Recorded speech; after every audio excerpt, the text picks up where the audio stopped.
Empires rarely collapse because of one battle.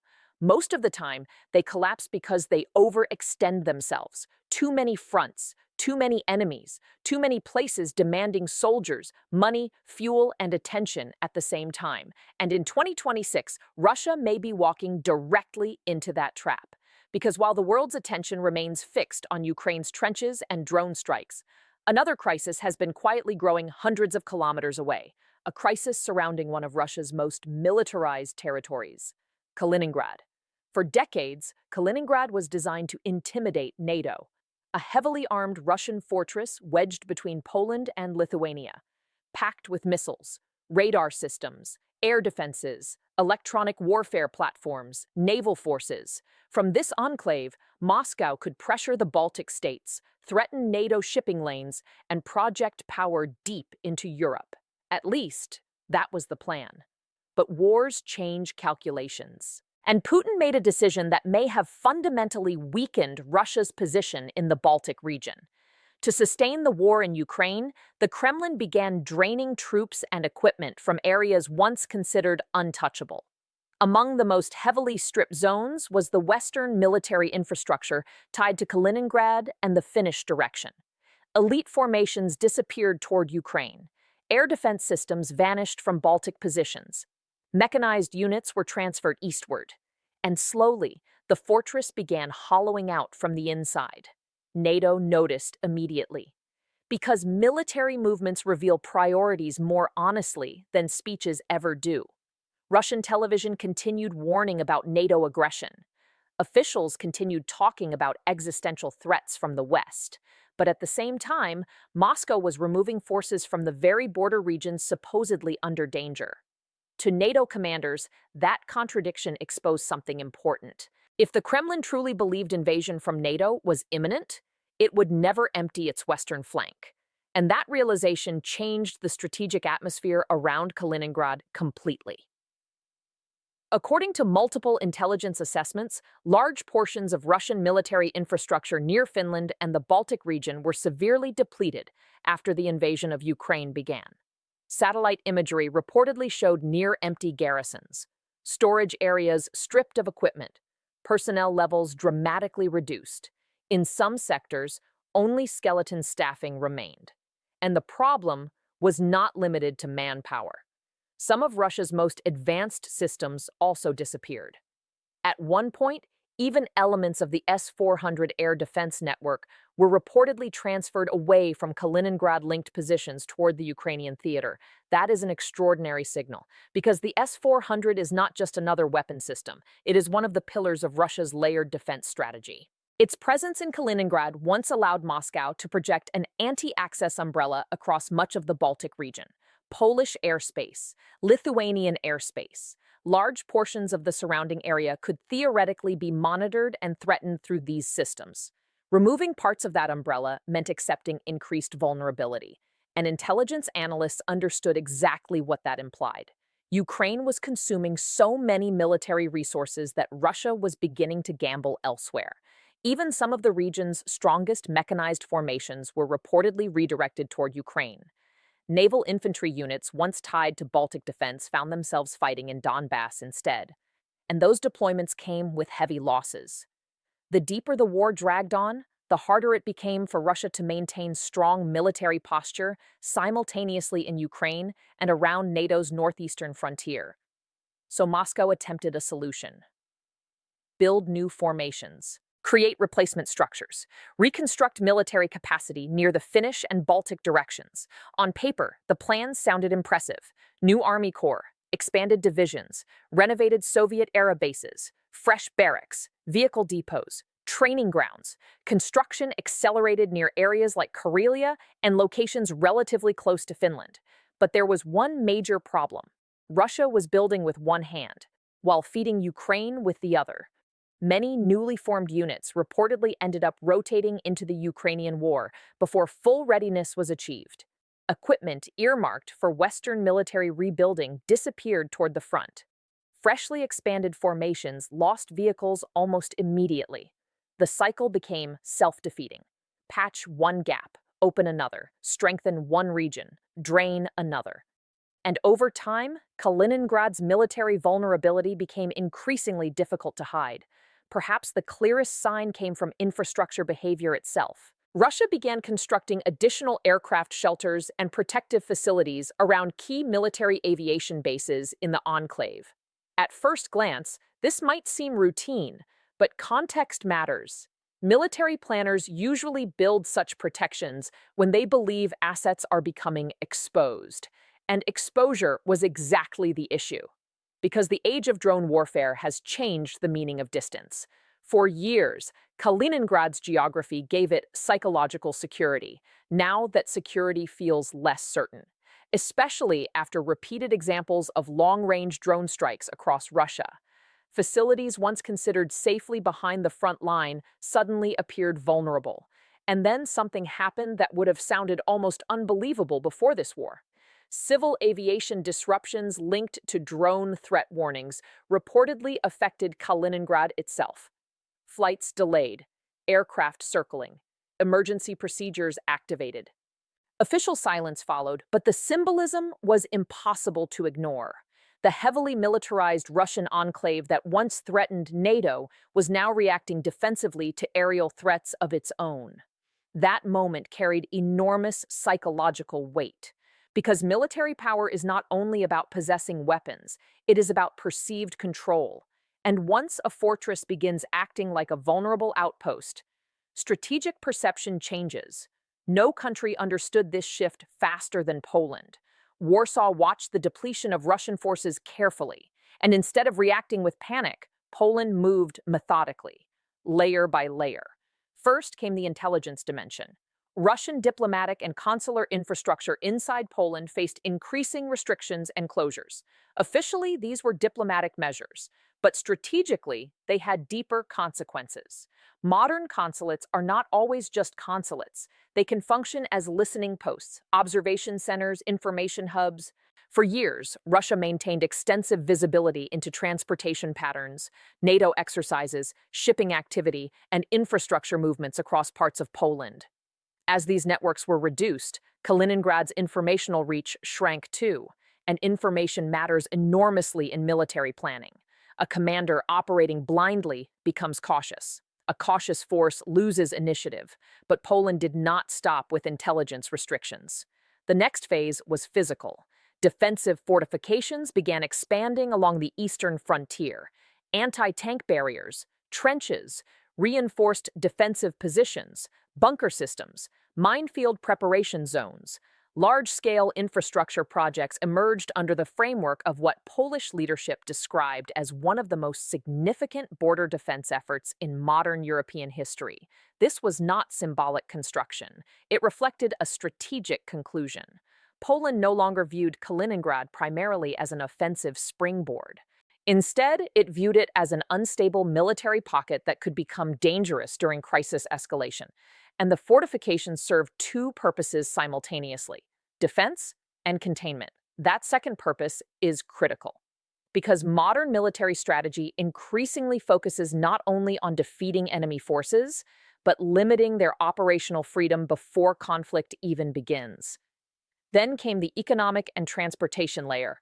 Border crossings tightened dramatically, commercial movement slowed, insurance complications increased, transport companies began reevaluating risk, queues expanded, cross-border logistics became less predictable.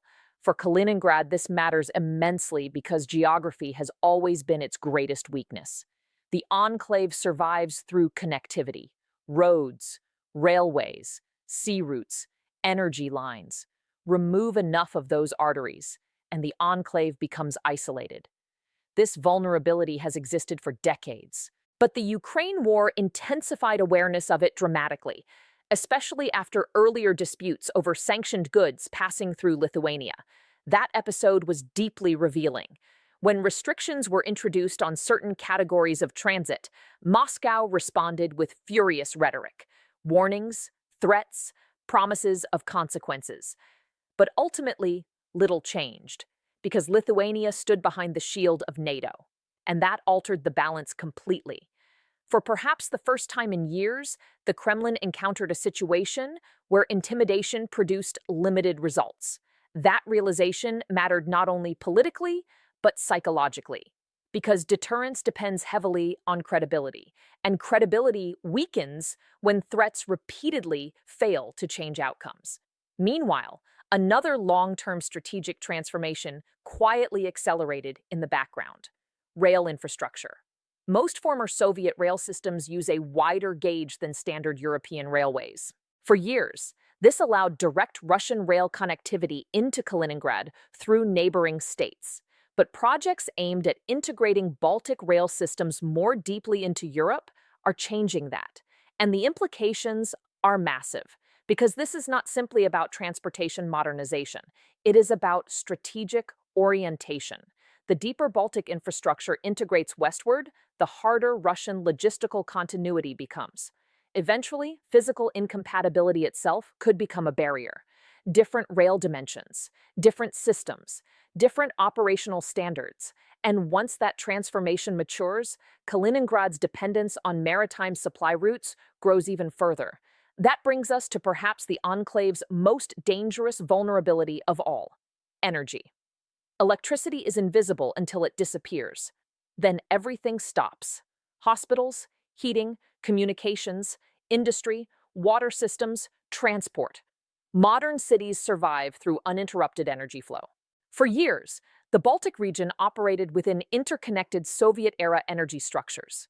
Large synchronized systems provide stability because power fluctuations can be balanced across broader networks. But the Baltic states gradually moved toward European synchronization instead. And as these transitions accelerated, Kaliningrad increasingly resembled an isolated energy island. Russia attempted to compensate through localized generation and LNG infrastructure. But isolated systems carry risks. Major grids absorb shocks. Small isolated grids are more fragile. A single disruption can trigger cascading failures. And then there is cost. Supplying energy through maritime LNG logistics is significantly more expensive than stable pipeline integration. Those expenses eventually spread everywhere, into industrial production. Consumer prices, transport costs, household bills, and Kaliningrad's economy was already struggling under sanctions and logistical complications. The pressure became cumulative. Factories faced component shortages. Supply chains became slower and more expensive. Transportation costs surged. Businesses lost predictability. Some sectors began hollowing out. And over time, something even more dangerous started happening. People began leaving, not tourists, not temporary visitors, skilled workers, engineers, IT professionals, medical specialists, young professionals seeking stability elsewhere inside Russia. This type of migration is devastating because it weakens long-term resilience. When an economy loses its technical class, recovery becomes much harder. A city can survive damaged buildings. It struggles to survive brain drain, especially under growing isolation. Yet despite all these pressures, Putin cannot simply abandon Kaliningrad. That is the trap. Strategically, the enclave still matters enormously. It provides Baltic access, military positioning, symbolic prestige. And domestically, surrendering strategic ground is politically unimaginable for the Kremlin, but maintaining the enclave is becoming increasingly expensive, economically, militarily, logistically, and psychologically. What was once marketed as Russia's forward fortress in Europe now risks becoming something else entirely: a heavily dependent outpost requiring constant support, a territory that consumes resources faster than it projects strength. And perhaps that is the greatest irony of all. For years, Kaliningrad existed as one of Russia's primary tools for pressuring NATO. Now the Ukraine war has partially reversed the equation.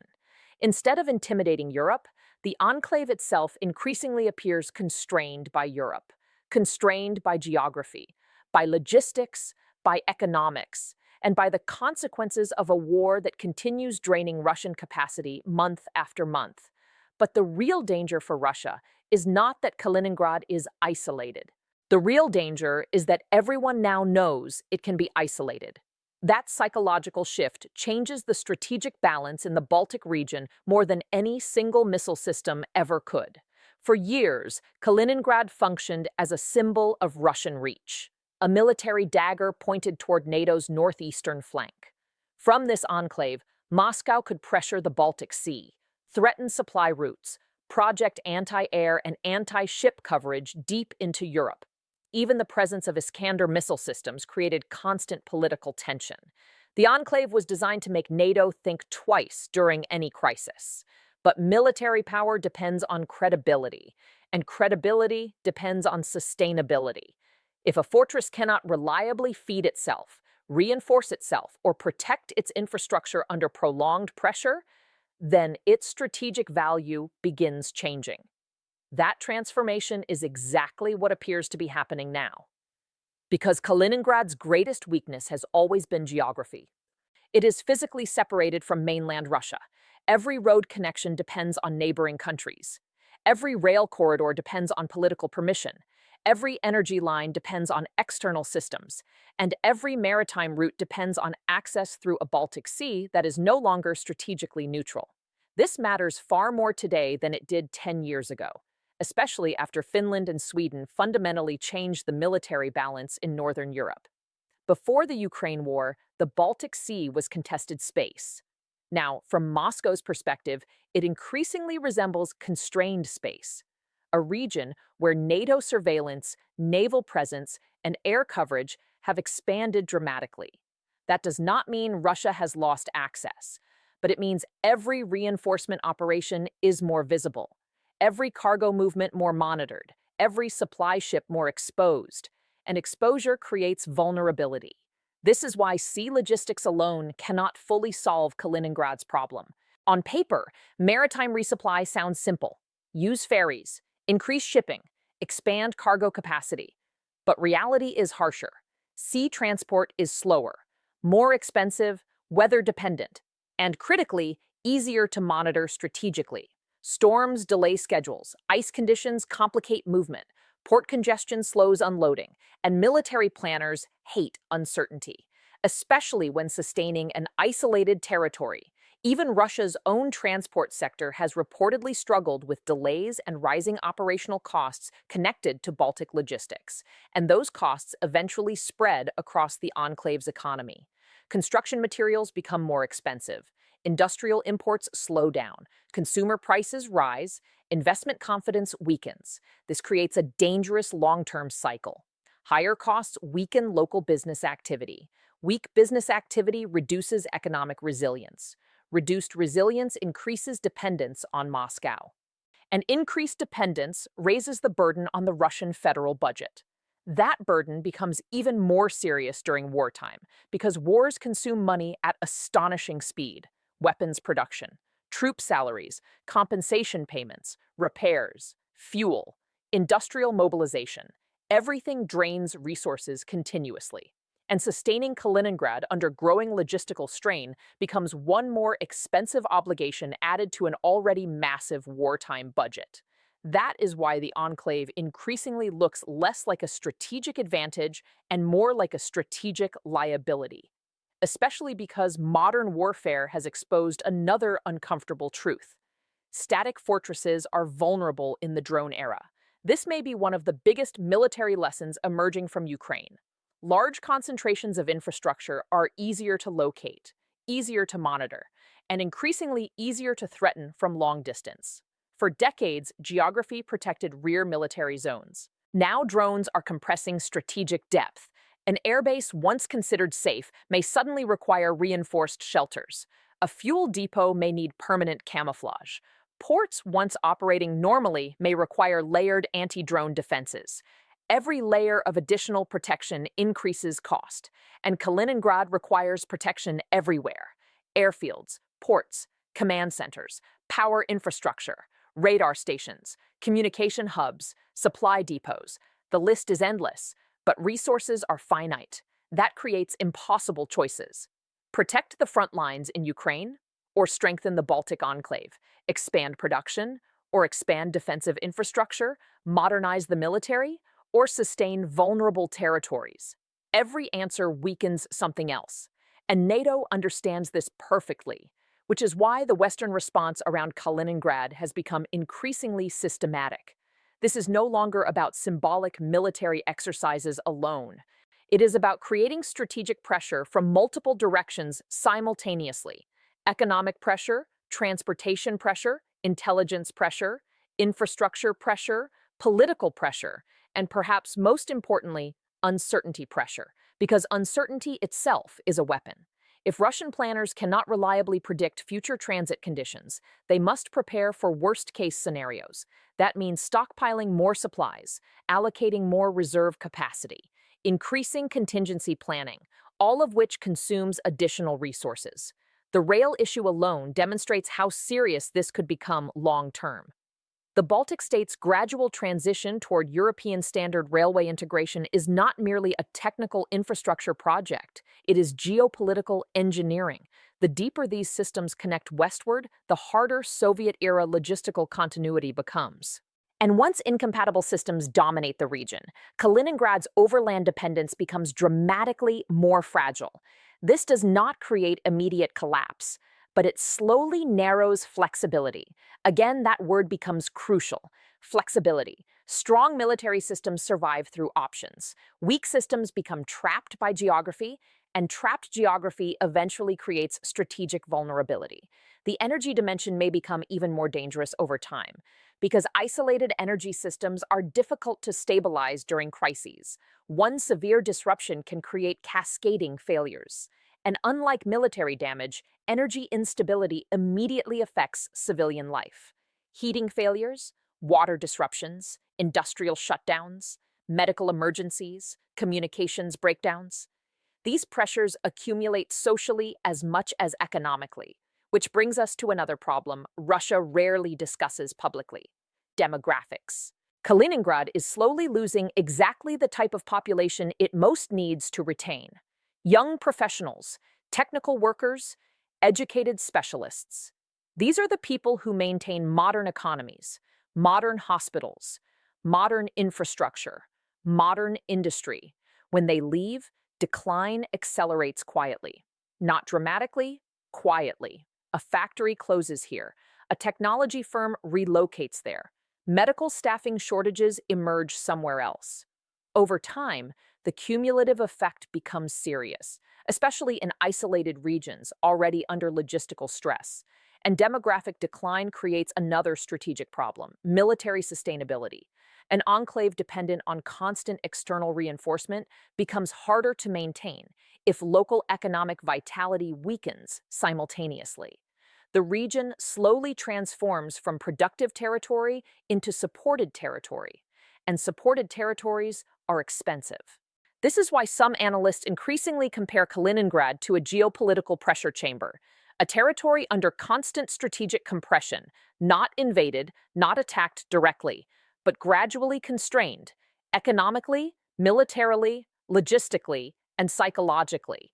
The Kremlin still possesses powerful tools there, of course. Missile systems remain, naval assets remain, electronic warfare systems remain.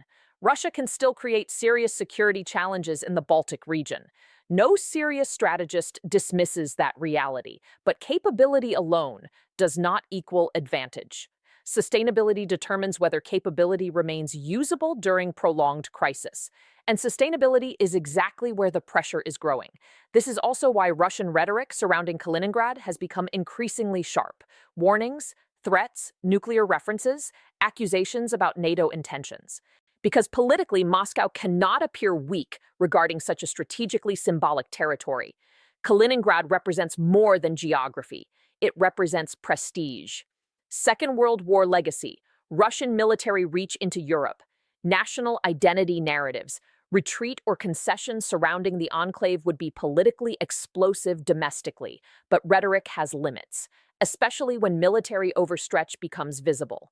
And Ukraine changed everything in that regard.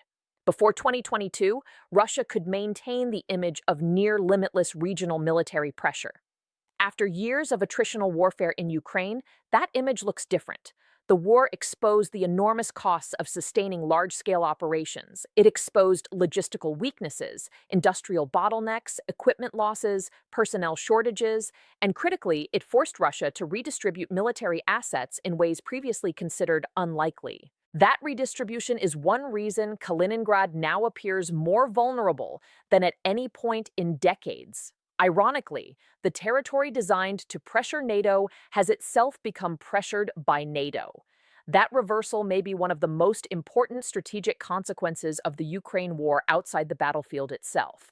And there is another layer to this story that often gets overlooked. Time. Time may actually favor NATO more than Russia in the Baltic region, because many of the transformations hurting Kaliningrad are structural, not temporary. Rail integration projects continue. Energy integration continues. Defense infrastructure expands. NATO coordination deepens. Baltic military modernization accelerates. Poland is rapidly increasing military spending. Finland's accession reshaped northern strategy. Sweden's integration further strengthens Baltic coordination.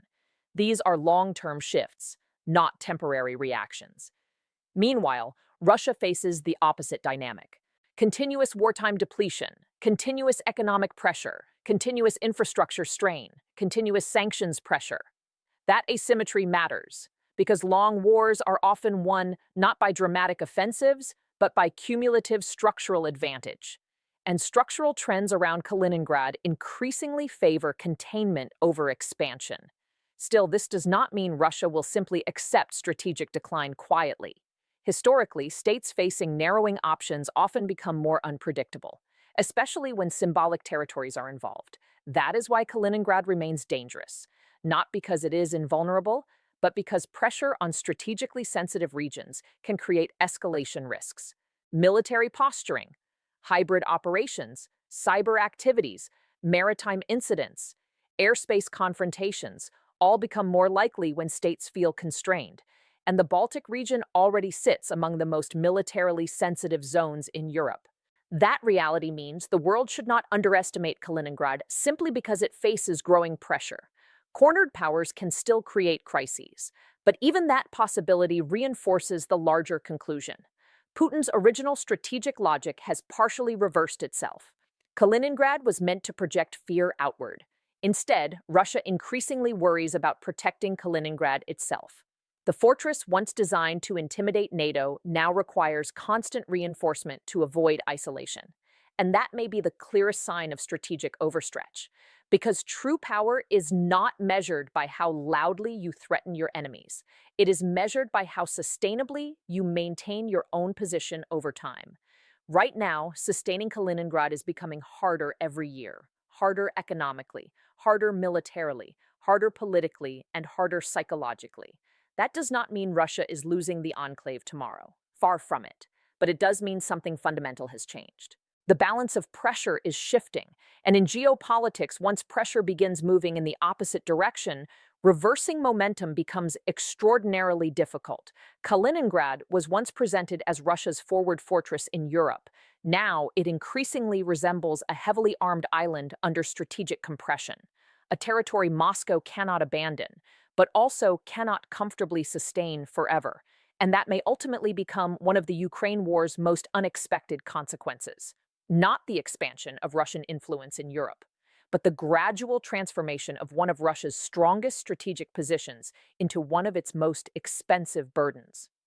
We will continue following every major geopolitical shift and military development shaping the future of Europe and the wider world. Subscribe to Stylish Informer for deeper strategic analysis, battlefield intelligence, and the hidden stories behind global power struggles. And if you enjoy long-form geopolitical breakdowns while driving, traveling, or working, Stylish Informer is expanding across audio platforms so you can stay informed wherever you are.